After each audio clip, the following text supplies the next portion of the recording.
ese análisis en el ensayo, ¿no? El año pasado hemos tenido una participación bastante interesante para hacer el primer año, un número que la verdad nos satisfizo, estuvimos contentos, tuvimos 11 ensayos, ¿sí?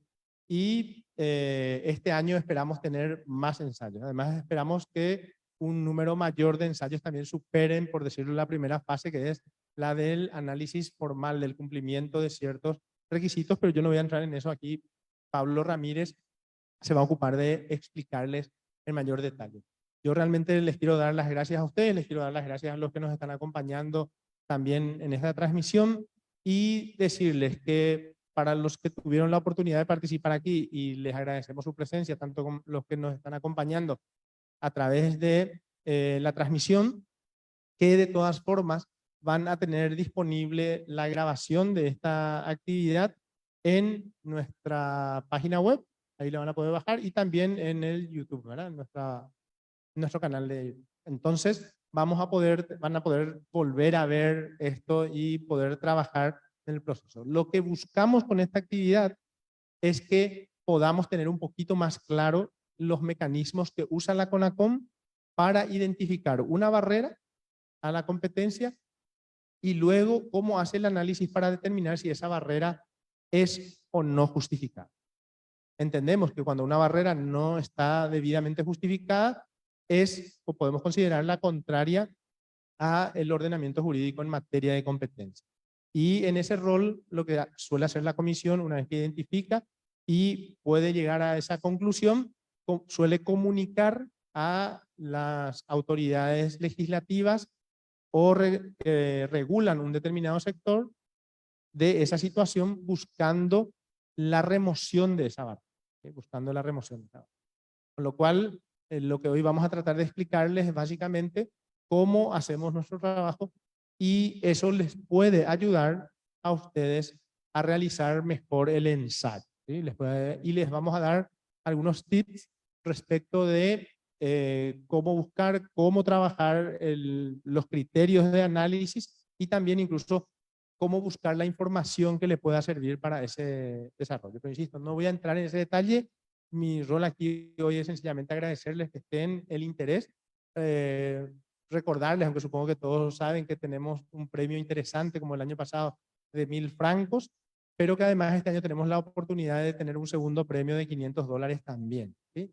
Así que esperamos, por supuesto, que haya mucha competencia entre ustedes y que nos puedan enriquecer también a nosotros en el sentido de que vayamos conociendo de la mano de ustedes algunas restricciones que son injustificadas, que no encuentran debida justificación desde el punto de vista de la competencia y que nos permitan también a nosotros seguramente profundizar sobre el tema. Pablo ya les va a contar con mayor detalle que uno de los trabajos del año pasado, por ejemplo, nos sirvió de base para emitir una opinión, ¿sí? Es decir, tomamos eso también y puede efectivamente ayudarnos, que es uno de los objetivos de este concurso, el que nos puedan proveer de insumos que luego podamos nosotros, sobre los cuales podamos construir algún tipo de opinión o desarrollar algún tipo de trabajo de abogacía. Pero también es importante por esto que estamos teniendo aquí, el acercamiento y porque de alguna forma esto nos permite difundir una cultura de la competencia y ustedes van a ser también multiplicadores de esa difusión. Así que muchísimas gracias, gracias a ustedes que nos acompañan, gracias a los que nos acompañan desde el otro lado de las pantallas. Pablo, te dejo a cargo. Muchísimas gracias. Muchas gracias, doctor. El micrófono, por cierto, si te preguntan en esta transmisión, yo creo que todos me escuchan. Perfecto. No sé si empezamos la proyección.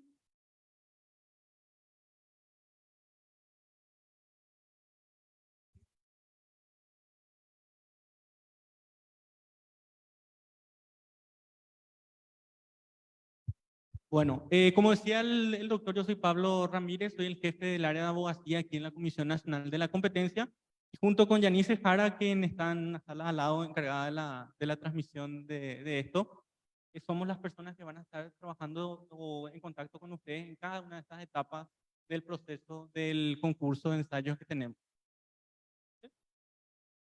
El concurso, como decía el doctor Rolando Díaz, es parte de nuestra estrategia de promoción de la cultura de la competencia. La CONACOM es la institución pública que tiene la misión doble de defender y de promover la libre competencia en los mercados.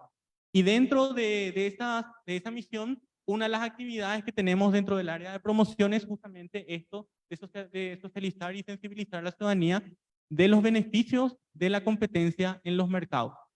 Este proyecto además también nos ayuda, como decía el doctor, a cumplir con una segunda misión, que es el análisis regulatorio, porque nosotros también hacemos lo que ustedes van a hacer en este concurso de ensayo. Siguiente. Esta es nuestra segunda edición. El año pasado tuvimos la primera, tuvimos 11 ensayos al terminar el plazo de convocatoria. 7 de esos ensayos pasaron la preselección, que es la etapa de revisión formal. Y en el Día Nacional de la Competencia del año pasado, premiamos al abogado Carlos Castaña con los 1000 francos suizos, mientras que el estudiante Kevin Bruno, en ese entonces estudiante Villa Economista, quedó en segundo lugar y recibió una mención de honor. Siguiente. Las bases del concurso están en nuestra página en internet, en conacom.gov.pi/premio. Ustedes pueden consultar allí todas las disposiciones. Sin embargo, les voy a hacer un breve repaso para que se interioricen también un poco de lo que estamos buscando específicamente. Siguiente. El objetivo del concurso es premiar un ensayo que identifique una regulación que esté en una ley, un decreto, una ordenanza, una regulación administrativa, que puede ser una resolución, por ejemplo, ministerial, que restrinja la competencia sin una justificación suficiente. Y resalto eso en dos colores porque es justamente lo esencial del trabajo que van a hacer. Es un trabajo de 2 pasos, aquí en la CONACOM lo interpretamos como un trabajo de 2 pasos, porque en primer lugar implica la identificación de la barrera regulatoria y en segundo lugar ver si esa barrera está o no debidamente justificada. En ocasiones podemos encontrar barreras que tienen plena justificación y el hecho de que haya una barrera regulatoria de la competencia no es necesariamente de por sí algo malo, porque hay derechos e intereses en juego que pueden ser más importantes que la competencia en ciertos momentos. La restricción sobre la cual ustedes hayan escrito no debe haber sido previamente objeto de una opinión de la CONACOM. Es la única limitación que le estamos dando con respecto a sobre qué temas pueden escribir. Siguiente. Los requisitos de elegibilidad para esta edición son los siguientes. Los participantes deben tener cédula de identidad paraguaya, no pueden participar los funcionarios de la CONACOM ni los exfuncionarios que hayan dejado la institución en los últimos 2 años, ni los parientes. El ensayo no debe haber sido publicado previamente y tampoco tiene que estar auspiciado por una entidad pública o privada. Y en cuanto a requisitos de forma, no le estamos pidiendo más que el hecho de que tenga una bibliografía y un máximo de 5000 palabras. Siguiente. Cuando ustedes tengan el ensayo listo, pueden presentarlo a través de nuestros correos electrónicos. Tienen como plazo el 6 de julio de 2023 y en el correo tienen que incluir, aparte del ensayo, una versión escaneada de su cédula de identidad y el formulario que ven allí, que lo único que les pide son los datos de contacto, más que nada para que podamos contactar con ustedes, y una mención de cuáles son las barreras que ustedes identificaron en el ensayo. Siguiente. Una vez que nosotros recibamos los ensayos y termine el plazo de convocatoria, va a empezar la fase de preselección, que consiste en una revisión de los criterios de elegibilidad y de forma de los distintos ensayos. ¿Qué es lo que nosotros revisamos aquí?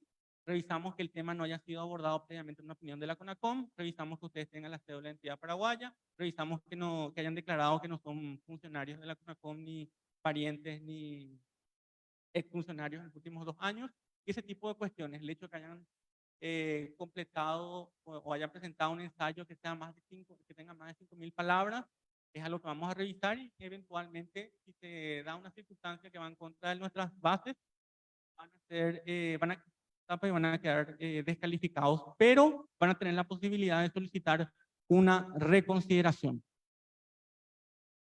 Nosotros vamos a estar comunicando los resultados de la preselección y también los resultados de la reconsideración para que ustedes siempre estén informados de cómo va el proceso.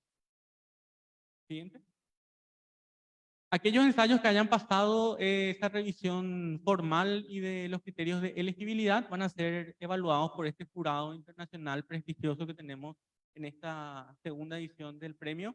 Pueden ver allí a Alexandre Cordeiro y a María Elena Vázquez en los costados. Ellos son las máximas autoridades de las agencias de competencia de Brasil y de República Dominicana. Y en el centro tienen a 3 profesionales académicos y del sector privado: Patrick Daskov de la Universidad de Zurich, Daniel Robalino del Instituto Ecuatoriano de Derecho a la Competencia y Antonio Robles de la Universidad Carlos III de Madrid. Siguiente.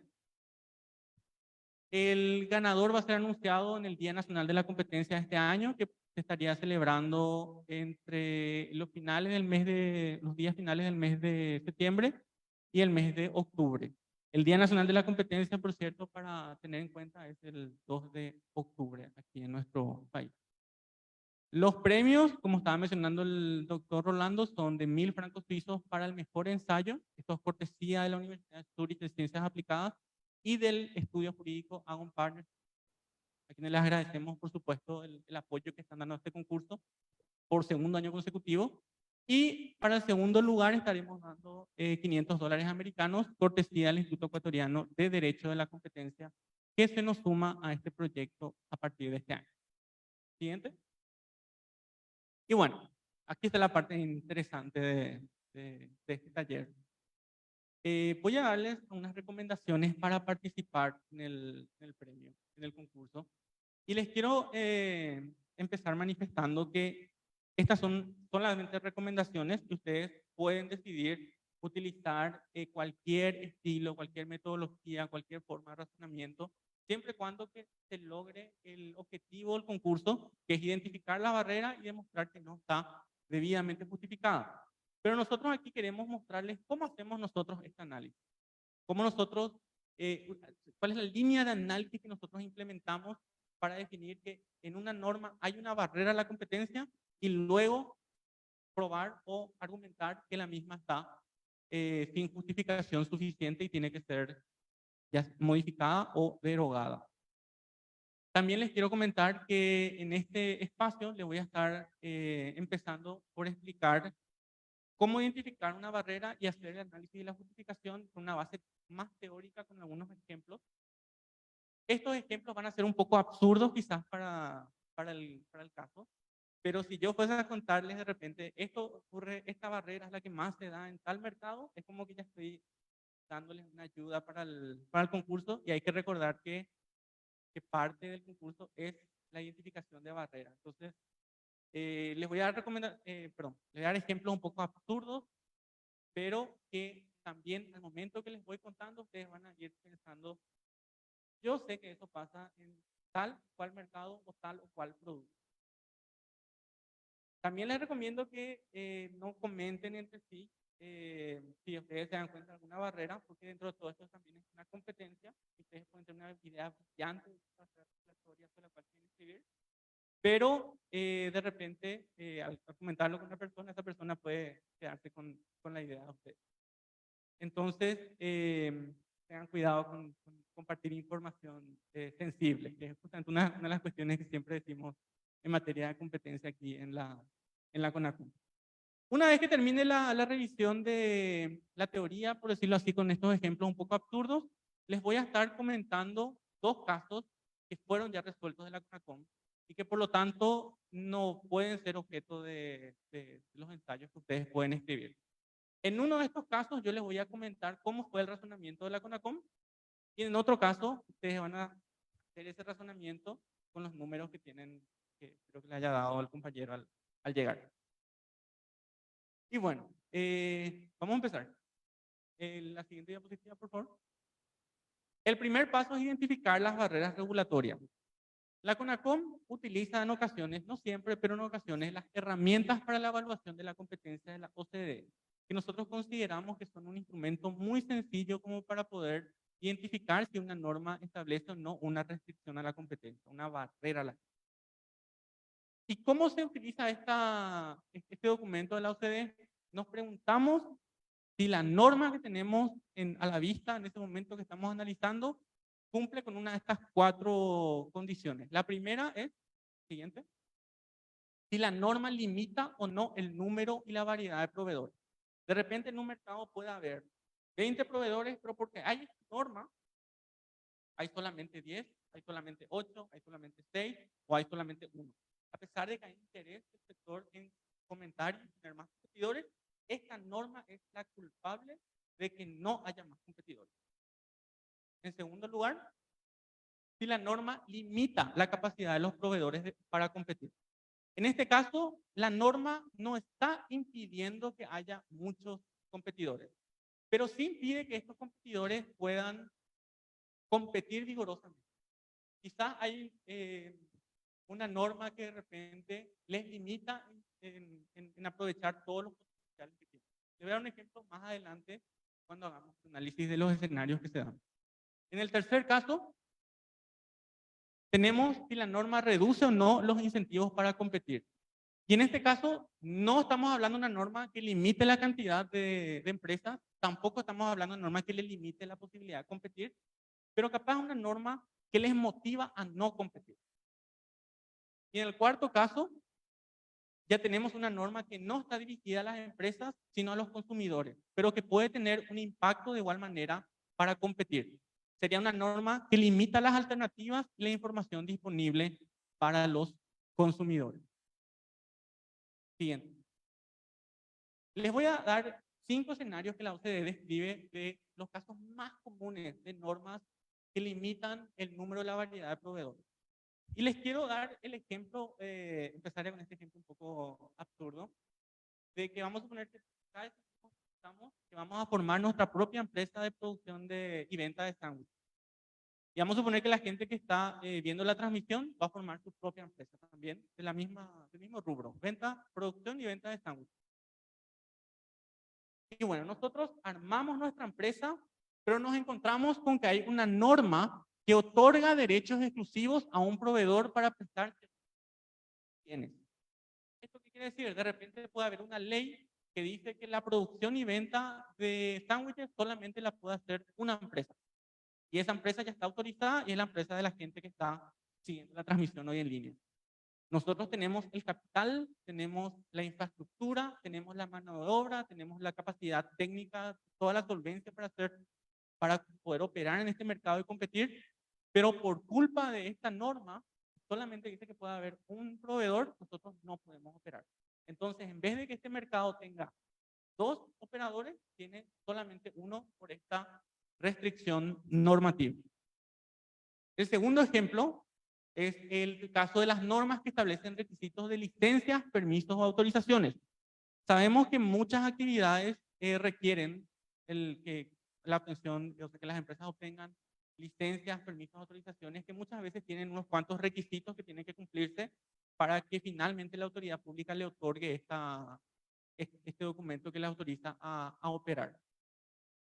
En este caso es importante analizar qué son esos requisitos, porque en ocasiones los requisitos pueden ser muy gravosos. De repente se puede establecer que para operar, para tener la licencia, tenés que tener una póliza de seguro por un valor de 9.000 millones de dólares. Y nosotros que queremos hacer un pequeño negocio de venta de sándwiches, nos parece bastante restrictivo eso. Quizás no vamos a poder cumplir con ese requisito, entonces limita nuestra participación dentro del mercado.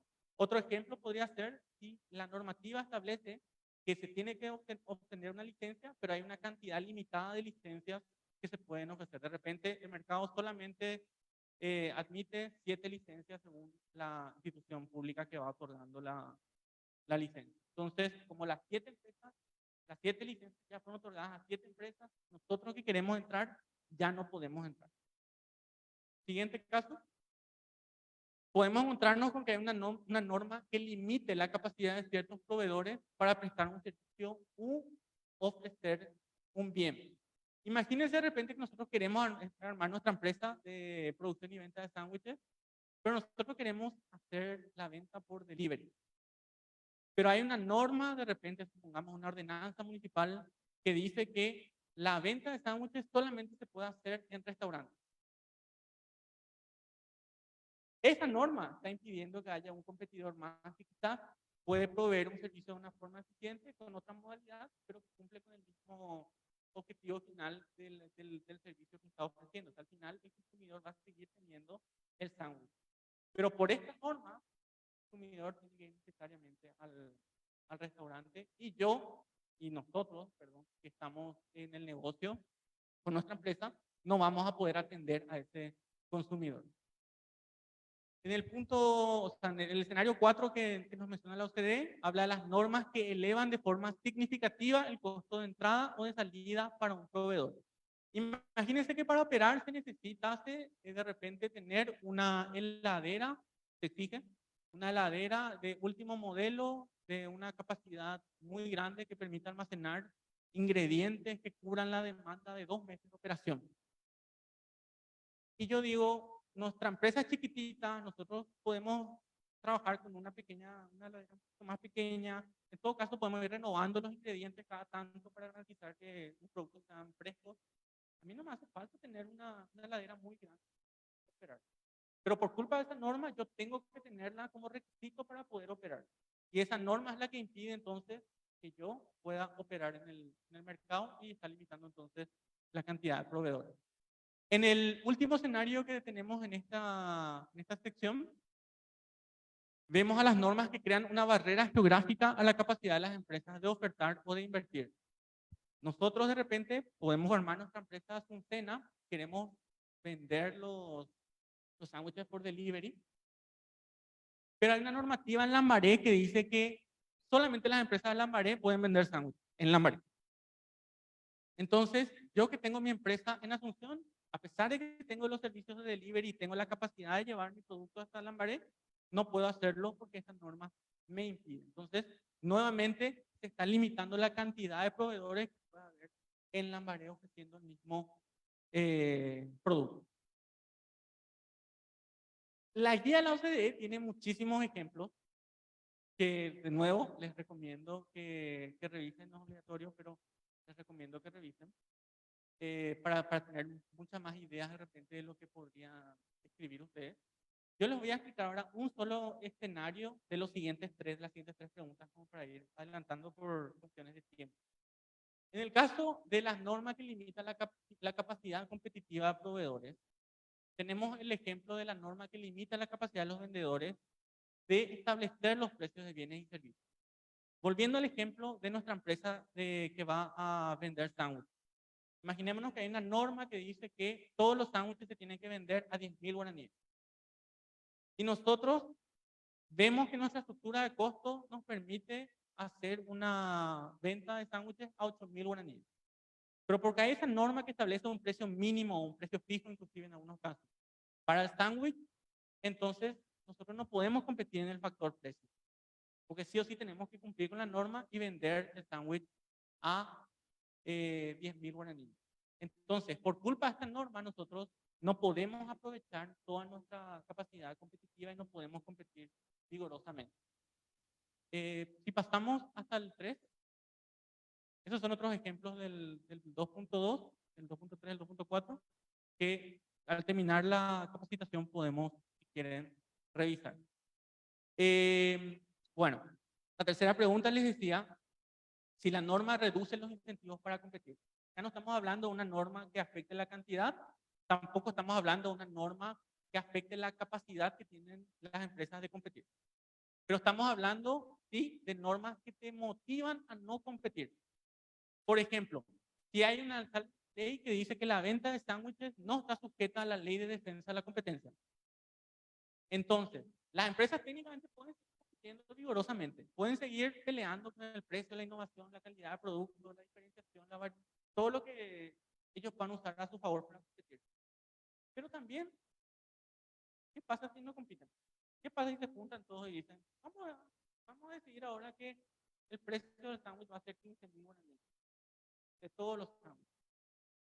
Total, no hay ninguna ley que me sancione, porque la ley de defensa de la competencia no se aplica a mi sector.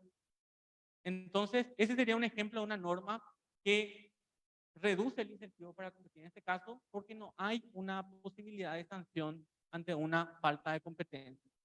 Pasamos al punto 4. En el punto 4, como les hablaba, ya no hablamos del proveedor en sí, de la empresa, hablamos del consumidor. O sea, la norma está dirigida al consumidor y de manera indirecta esto termina afectando a los proveedores. El primer ejemplo, que es el que les voy a hablar, es el de perdón, la limitación de la capacidad de los consumidores para decidir de quién comprar. Imagínense que haya una norma que diga que a partir de las 10 de la noche solamente se pueden comprar sándwiches de los bares. Yo, consumidor, podría, pienso, ¿por qué no podría yo comprar un sándwich de un restaurante? ¿Por qué no podría comprarlo de una despensa? ¿Por qué necesariamente ser de un bar? Sería un ejemplo de una normativa que está dirigida al consumidor, le afecta al proveedor a la competencia en el mercado. ¿Seguimos? Una vez que nosotros identificamos una barrera que puede darse respondiendo cualquiera de las preguntas precedentes, no hace falta que yo diga que tiene que cumplir con 3, 4 o 5 de los escenarios que menciona la OCDE. Con que uno se dé, ya podemos coincidir o concluir que se trata de una barrera. Una vez que la identificamos, vemos si está justificada. Aquí en la CONACOM nosotros utilizamos 3 principios para definir si una norma está o no debidamente justificada. El primer principio es el principio de necesidad, según el cual nosotros analizamos cuál es el objetivo de la norma y si la norma es necesaria. Y vamos a ir con el ejemplo de la empresa de sándwich y vamos a suponer que sale una normativa que dice que no se pueden vender sándwiches que tienen lechuga, porque salió un estudio que dice que la lechuga tiene un gran efecto medioambiental. Entonces se prohíbe que los sándwiches tengan lechuga. Esa meta, ese objetivo, es lo que nosotros llamamos un fallo de mercado, una external. ¿Por qué? Porque el mercado de por sí no va a poder cumplir con el requisito de la protección del medio ambiente de manera directa. Quizás necesita haya una regulación para que eso. Pero nosotros podemos analizar si es que la norma que se propone cumple o no también con ese objetivo. Y de repente podemos ver que, cierto, se prohíbe que los sándwiches tengan lechuga, pero no hay ninguna prohibición para que las ensaladas tengan lechuga.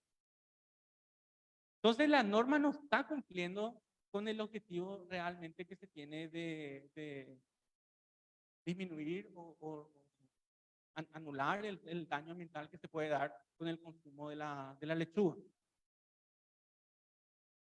Eso es lo que nosotros analizamos en el principio de necesidad. ¿Cuál es el objetivo de la norma y si ese objetivo está debidamente justificado y si está logrando o no un objetivo que solamente se puede lograr a través de la regulación? Una vez que terminemos el análisis del principio de necesidad, pasamos a lo que se llama el principio de proporcionalidad, donde vemos si hay alternativas que nos pueden ayudar a lograr este objetivo sin limitar o afectar negativamente la competencia. Y hacemos un análisis de repente de costo-beneficio. Y allí podemos ver de repente que quizás si queremos reducir el daño medioambiental por la producción de lechuga, podríamos de repente, como unas normas que sean más favorables a la competencia, quizás elevar los impuestos a la producción misma de la lechuga, a la producción y venta misma de la lechuga, y utilizar los fondos recaudados desde el Estado, que tuvo ese aumento de los impuestos, para la reducción de los daños medioambientales que pueda producir la producción de este vegetal, ¿verdad? De nuevo, un ejemplo muy absurdo nada más, pero que si reemplazan lechuga por algún otro producto, quizás van a darse cuenta que es algo que suele ocurrir. Bueno, entonces hacemos nosotros en la CONACOM ese análisis si hay alternativas regulatorias que se pueden implementar que no afecten o que afecten en menor grado a la competencia en el mercado. Y finalmente tenemos el principio de neutralidad, según el cual la regulación debe promover igualdad regulatoria para los competidores. Y esto es especialmente sensible para las empresas públicas.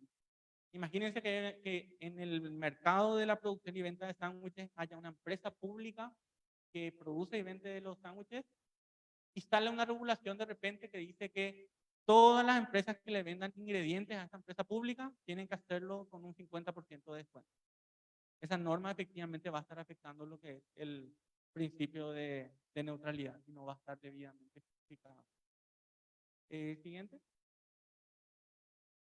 Bueno, esa es la parte teórica, por decirlo así, de cómo identificar una barrera regulatoria y también de cómo hacer el análisis de si la misma está debidamente justificada. Vamos a ver ahora, a través de dos casos, cómo opera ese análisis en la vida real. Y les presento un caso de la opinión 11/2022, que es justamente la que comentaba el doctor Rolando Díaz más temprano. Es una normativa que habla de la ley la normativa de juegos de azar, que es la que regula los juegos de azar aquí en el país. Fue un tema abordado por una participante en el concurso del año pasado y nosotros también de repente viendo las circunstancias normativas decidimos emitir una opinión posteriormente.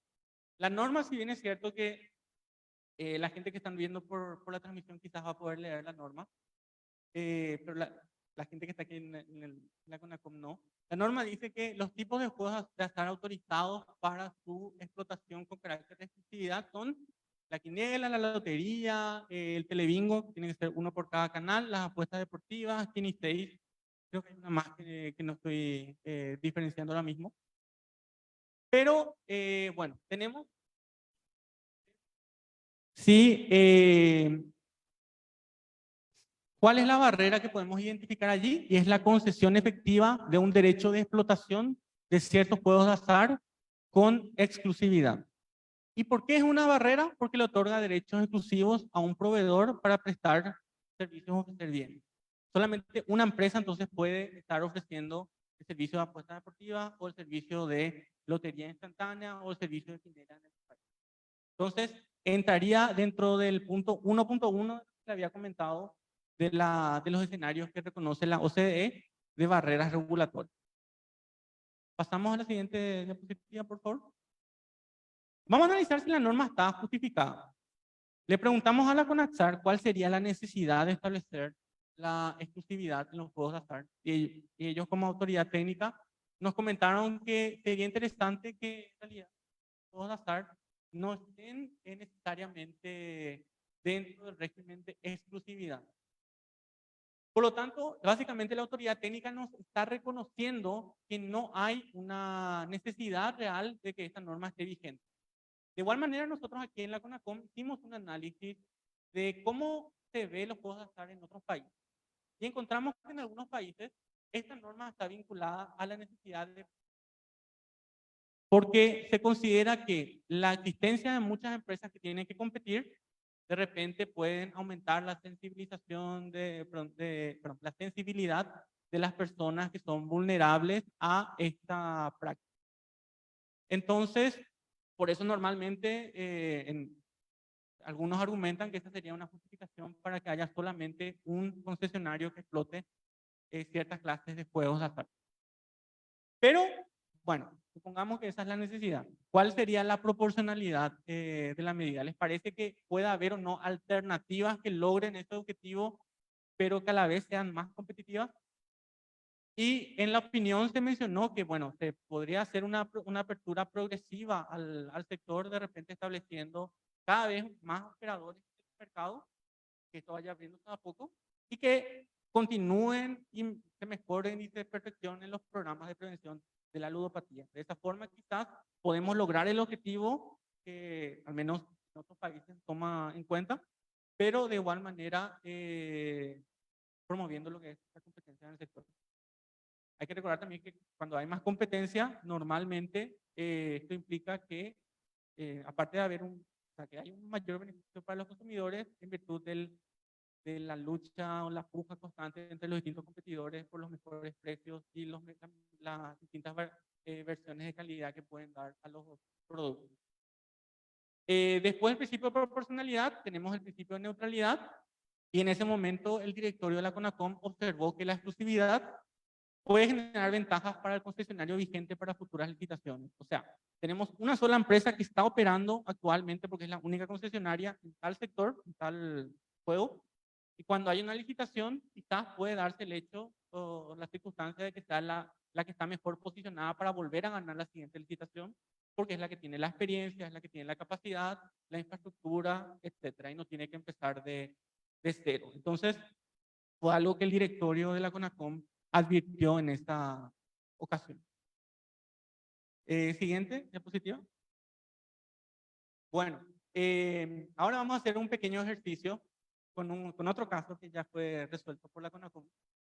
Antes de eso, bueno, les comento cómo va la cosa. En el año 2019 o 20, creo, una cámara de productores de aceite de cannabis medicinal le pidió a la CONACOM una opinión sobre esta normativa que ustedes ven allí. Dice, otórgase hasta un máximo de 12 licencias de producción e industrialización con vigencia para la producción e industrialización controlada en los términos de la ley y la presente reglamentación a laboratorios nacionales privados.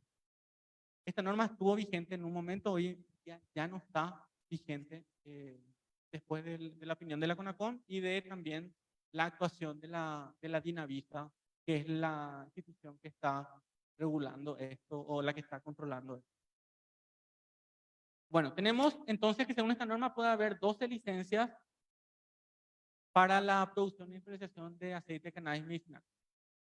¿En cuál de los 4 parámetros de la OCDE podemos encuadrar esta norma?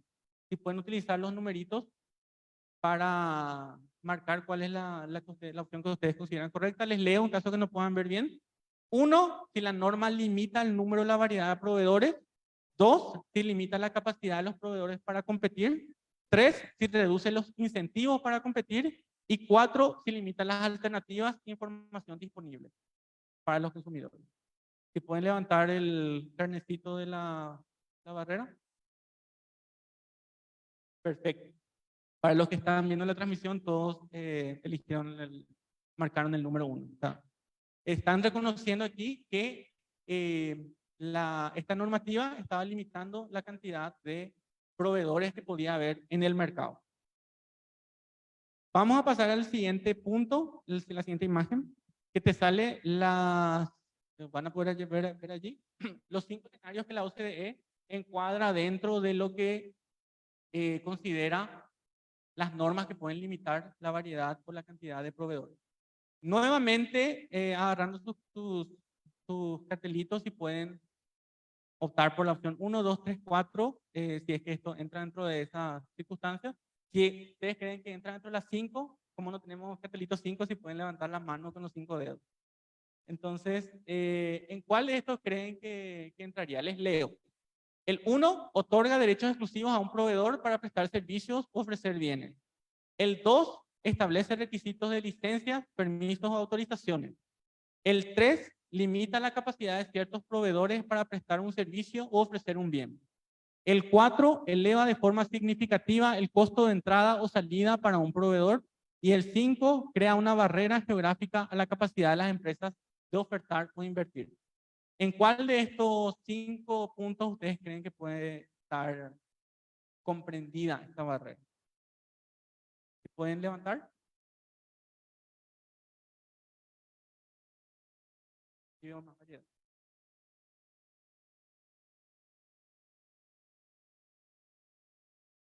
Bueno, tenemos 2, 4. ¿Quién le gustaría hablar del 2? ¿Quién le gustaría pasar a vos para el 4? ¿Quién le gustaría hablar por el 2?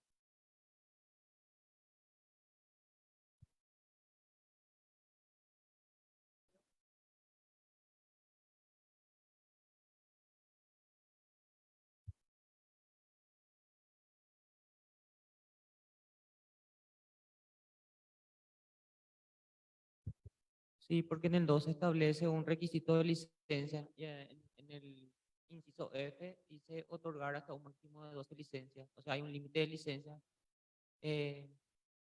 fijadas por la norma para que pueda el proveedor vender su producto en este caso.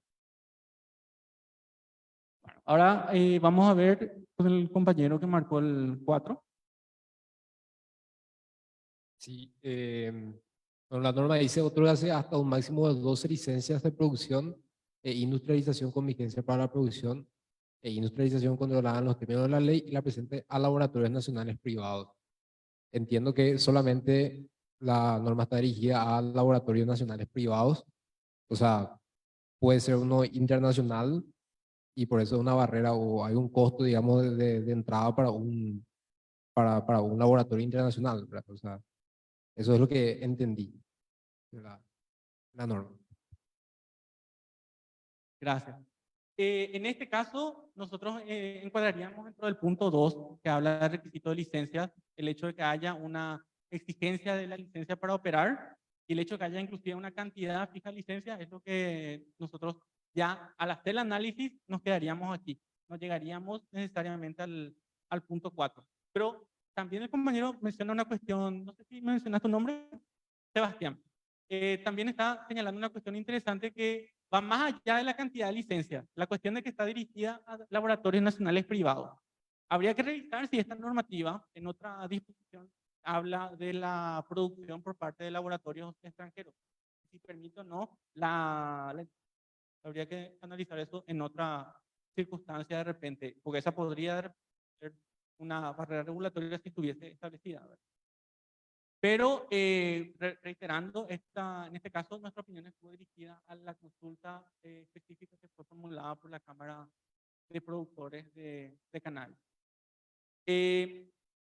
Pasando a la siguiente diapositiva, una vez que definimos ya que esta es una barrera, y hasta ahí nomás, Luis, ¿se puede parar un ratito antes de eso? Ahí. Les había hablado que hacemos este análisis con 3 principios. Y el primero es el principio de necesidad. En este momento, obviamente, no podemos consultarle de manera directa a la Dinavisa o a cualquier otra institución por qué esta norma estuvo vigente en un momento dado, ¿verdad? Pero les comento que una cuestión que se suele mencionar en estas circunstancias del gasto de cannabis medicinal es que es necesario garantizar la trazabilidad del producto, porque al final del día el cannabis sigue siendo una sustancia controlada por la normativa. Es importante saber cuánto se produce, es importante saber dónde está el producto, es importante saber cómo se desechó, cuánto se usó. Entonces, la normativa de la exigencia de la licencia y la limitación a 12 licencias estaba sujeta a esta necesidad de garantizar que nosotros, porque el Estado paraguayo, sepa dónde está el producto, en todo momento dónde está ese producto. Entonces, solamente había que controlar a 2 empresas. Vamos a pasar al siguiente, principio de proporcionalidad, que voy a presentarles a ustedes una pregunta. Si existen o no alternativas regulatorias que permitan otorgar licencias a todos los interesados. Si ya tenemos otorgadas las 12 licencias, ejemplo, y yo soy una empresa número 13 que quiere operar, ¿existe alguna forma de que esa norma sea modificada y que cualquier empresa como yo que quiera operar en ese sector pueda acceder a la licencia? ¿Existe alguna norma que se pueda implementar en vez de ese límite de 12 licencias? Y aquí les doy 4 alternativas, nuevamente con sus carnets. Me gustaría que piensen si les parece que alguna de esas 4 alternativas puede ayudar a conseguir ese objetivo de garantizar la trazabilidad del producto, pero sin limitar la competencia. ¿Les parece que esto puede ser útil? Y que elijan la opción que les parece que puede ser apropiada. La opción número 1 es reforzamiento de requisitos de capacidad. Por ejemplo, yo pido que las empresas que soliciten tengan seguros válidos para la trazabilidad, de repente que sean empresas con cierto capital. El número 2, exigencia de sistemas de monitoreo, o sea que las empresas que están habilitadas siempre tengan sistemas que permitan saber dónde está el producto. El 3, la obligatoriedad de sometimiento a controles. Cada vez que viene Senat a verificar los productos, la empresa está obligada a abrirle las puertas y permitir que controle. Y el 4, que haya una infraestructura apropiada para el almacenamiento del producto. ¿Les parece que estas son medidas que podrían ser adoptadas? ¿Y cuál creen ustedes que se puede aplicar? Bueno, todos marcan la opción 2. A ver si alguien distinto puede hablar. Justamente para que sea correlativo con el principio de necesidad, para que pueda haber una trazabilidad de lo que es la sustancia, teniendo en cuenta su naturaleza. Gracias. Aquí les digo que quizás una solución no es suficiente. Quizás podemos tener las 4. O sea, quizás con los 4 vos podés garantizar efectivamente de que el producto está cumpliendo con los requisitos de trazabilidad que tiene el Estado. El 2 sería quizás el más llamativo de todos, el más importante inclusive, pero podría exigirse los 4 si es que fuese realmente necesario, dependiendo del nivel de necesidad que nosotros tenemos de verificar esa trazabilidad. Pasando al siguiente, el principio de neutralidad, podemos observar, y al menos eso lo observó el directorio de la CONACOM cuando hizo el análisis de este caso, que cuando se establecen licencias con unas cantidades específicas, eso otorga ventajas temporales a los operadores que obtienen las licencias antes. O sea, las 2 empresas que ya tienen la licencia, que ya pueden empezar a operar, tienen una ventaja de tiempo por lo menos, lo mínimo, ¿verdad? Por lo menos una ventaja de tiempo contra las empresas que más adelante, cuando se abran, van a entrar en desventaja quizás porque van a tener que invertir mucho y las otras empresas ya van a tener sus clientes definidos, sus mercados, su forma de trabajar, mientras que las otras empresas que están entrando recién van a tener que empezar de cero. Siguiente. Bueno, el caso del cannabis, el caso de Pueblos de Azar ya fueron abordados por la CONACOM, por lo tanto son temas que están excluidos del análisis en esta segunda edición. Ustedes pueden consultar la lista de los temas que ya fueron abordados por la CONACOM en nuestra página, en la sección de descargue los documentos de la convocatoria. Si sigue una más de la diapositiva, que van a poder ver allí la sección donde menciona que hay un listado referencial, que es lo que pueden ver aquí en la pantalla. Hay un listado referencial de las opiniones que ya fueron emitidas, como para que ustedes vean todos los temas que ya fueron abordados en el pasado por la CONACOM. De igual manera, también pueden leer todas las opiniones, pueden descargarlas y ver en su totalidad, en caso de que se nos haya faltado, no haya faltado alguna a nosotros. De igual manera, cuando se haga la evaluación, se va a tener en cuenta efectivamente lo que hizo la CONACOM. Más allá de la lista solamente a los efectos referenciales. Y siguiente. Otras fuentes públicas que pueden ser útiles. De repente, nosotros en la CONACOM hacemos las consultas de manera directa a las instituciones reguladoras. Ustedes también pueden hacer una consulta y una herramienta para ello podría ser el portal de información pública, de manera que ustedes le pidan, cuando identifican una barrera, le pidan a la autoridad qué estudios hicieron sobre la necesidad de esa norma. Y entonces, eso podría implicar que ustedes reciban esa información pública valiosa para hacer el análisis. También, en el caso del sistema de información legislativa, si ustedes van a trabajar sobre algún proyecto, sobre alguna ley, pueden ver cómo empezó esa ley en el Congreso. Pueden consultar qué dice la exposición de motivos sobre esa ley, por qué esa ley fue promovida y bajo qué criterios. Y por último, la biblioteca del Archivo del Congreso Nacional, que también tiene datos históricos muy interesantes sobre algunas leyes y algunos otros cuerpos normativos. Siguiente. Bueno, la pregunta es si es obligatoria cierta estructura para el ensayo. La respuesta es no. O sea, ustedes pueden hacer un ensayo que esté estructurado con barrera identificada, principio de necesidad, principio de proporcionalidad, principio de neutralidad. O pueden hacerlo con un texto libre, siempre y cuando se cumpla con el objetivo que tiene el concurso, que es la identificación de la barrera y el análisis de la justificación. Reitero que sí les pedimos que por favor incluyan una bibliografía. Por favor, si no le exigimos que tenga una bibliografía.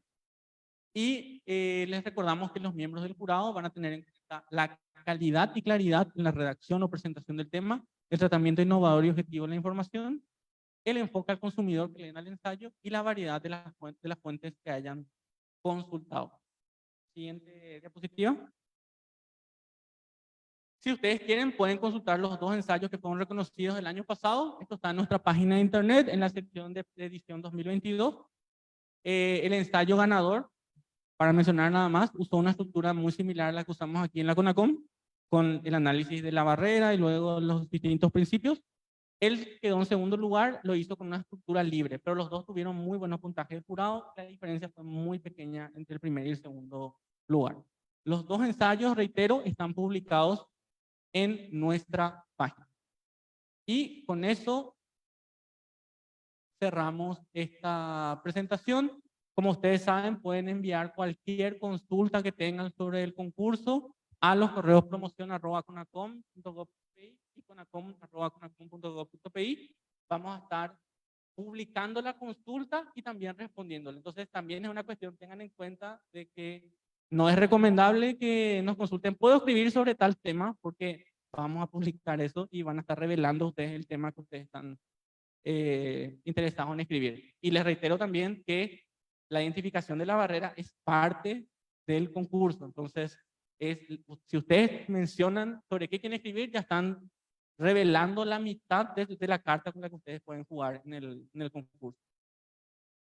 Muy bien. Y con eso concluimos. No sé si tienen alguna pregunta, alguna duda sobre el concurso, sobre el procedimiento que hacemos aquí en la CONACOM.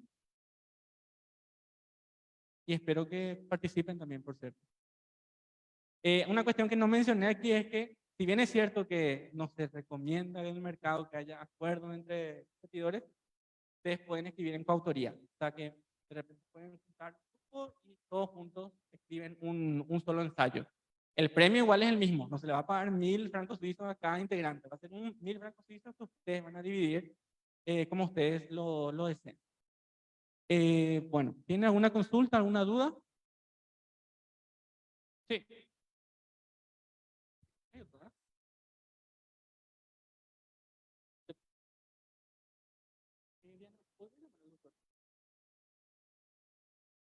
Sí, la consulta sí se pueden usar análisis económicos también insertar. Por supuesto. O sea, la idea creo que es esa de cómo conciliar el derecho y la economía, ¿verdad? Entonces, Por supuesto. De hecho, que el principio de proporcionalidad implica el análisis de alternativas y muchas veces las alternativas que se pueden dar se pueden justificar, se pueden explicar con análisis económico. O sea que bastante bienvenido el estudio económico que puedan dar